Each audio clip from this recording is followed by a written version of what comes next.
নমস্কার বন্ধুরা, আশা করি সবাই খুব ভালো আছো। শুভমিতা ব্লগে সবাইকে স্বাগত জানাই। আজকে তোমাদের সাথে মাছের মাথা দিয়ে টমেটোর রেসিপি শেয়ার করব। এই রেসিপিটা গরম ভাতের সাথে দুর্দান্ত লাগে। মাছের মাথা দিয়ে আমরা মুগের ডাল বা যে কোনো শাকসবজির তরকারি বা ঘন্ট রান্না করে থাকি। তবে যদি একবার এইভাবে টমেটো দিয়ে মাছের মাথার এই সাধারণ রেসিপিটা বানাও, তাহলে কিন্তু তোমরা বারবার এই রেসিপিটাই বানাবে। রেসিপিটা কেউ স্কিপ করো না, কন্টিনিউ করতে থাকো। আশা করি রেসিপিটা তোমাদের ভালো লাগবে। প্রথমেই আমি একটা কড়াই বসিয়ে কড়াইয়ের মধ্যে 2 থেকে 3 চামচ পরিমাণে সরষের তেল গরম করে নিয়েছি। এই তেলটার মধ্যেই কিন্তু পুরো রান্নাটা হয়ে যাবে, আর তেলের দরকার হবে না। তবে তোমরা চাইলে এর থেকে আরও অল্প তেল দিয়েও এই রান্নাটা করে নিতে পারো। প্রথমেই আগে মাছের মাথাটা দিয়ে সামান্য একটু লবণ আর হলুদের গুঁড়ো দিয়ে মাছের মাথাটাকে নাড়াচাড়া করে লালচে রং ধরিয়ে ভেজে তুলে রাখবো। মাছের মাথার কানকোটা আমি বের করে ফেলে দিয়েছিলাম।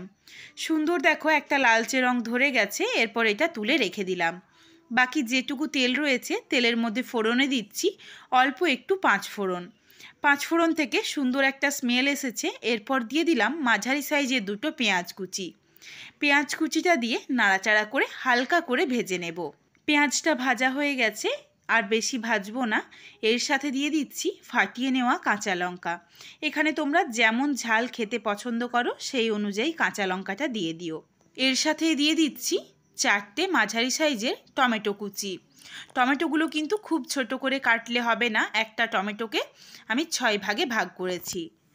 টমেটোর স্বাদ অনুযায়ী লবণ আর সামান্য একটু হলুদের গুঁড়ো দিয়েছি, একদম 1 চিমটি। এরপর নাড়াচাড়া করে টমেটোটাকে একটু নরম করে নেব। এদিকে শিলের মধ্যে কিছু মশলা দিয়েছি, যার মধ্যে রয়েছে সামান্য একটু গোটা জিরে, হাফ চামচ হলুদ সর্ষে, অল্প একটু লবণ আর অর্ধেকটা কাঁচা লঙ্কা। লবণ আর কাঁচা লঙ্কা দেওয়ার জন্য সর্ষেটা বাটার পর তেতো হবে না। অল্প একটু জল দিয়ে সর্ষেটাকে মিহি করে বেটে নেব। এর সাথে দিয়ে দেব 5 থেকে 6 কোয়ার মতো রসুন।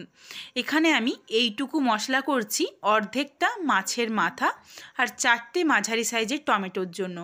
তোমরা যদি মাছের মাথা বা টমেটোর পরিমাণ বাড়িয়ে বা কমিয়ে নাও, সেই অনুযায়ী মশলার পরিমাণও বাড়িয়ে বা কমিয়ে নিও।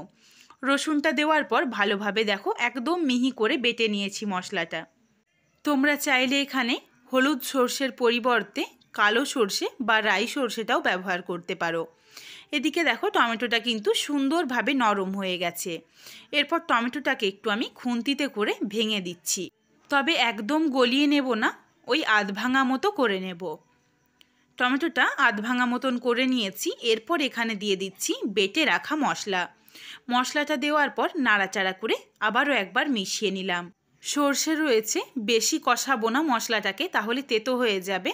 প্রায় 30 থেকে 40 সেকেন্ড মতো একটু নাড়াচাড়া করে নিয়েছি। এরপর এর সাথেই দিয়ে দিচ্ছি ভেজে রাখা মাছের মাথা। এরপর মাছের মাথাটাকেও আমি খুন্তিতে করে একটু ভেঙে নেব। ভেঙে ভালোভাবে মিশিয়ে নিচ্ছি। সুন্দরভাবে দেখো মিশিয়ে নিয়েছি। এর সাথে কিন্তু আরও কিছু আমি উপকরণ অ্যাড করব, যাতে এই রেসিপিটা খেতে আরও ভালো হয়। ভালোভাবে দেখো মশলা, মাছের মাথা, টমেটো সব একসাথে কষিয়ে নিয়েছি। এরপর এখানে আমি 1 কাপ পরিমাণে জল দিয়ে দিলাম। এই রেসিপিটা কিন্তু একটু শুকনো শুকনোই খেতে ভালো লাগে। তবে তোমরা চাইলে অল্প একটু গ্রেভিও কিন্তু রাখতে পারো।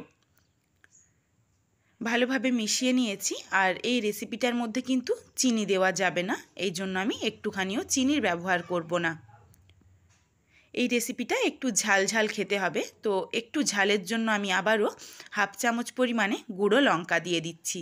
তোমরা ঝালটা যেমন খেতে পছন্দ করো সেই অনুযায়ী ঝালটা ব্যবহার করো।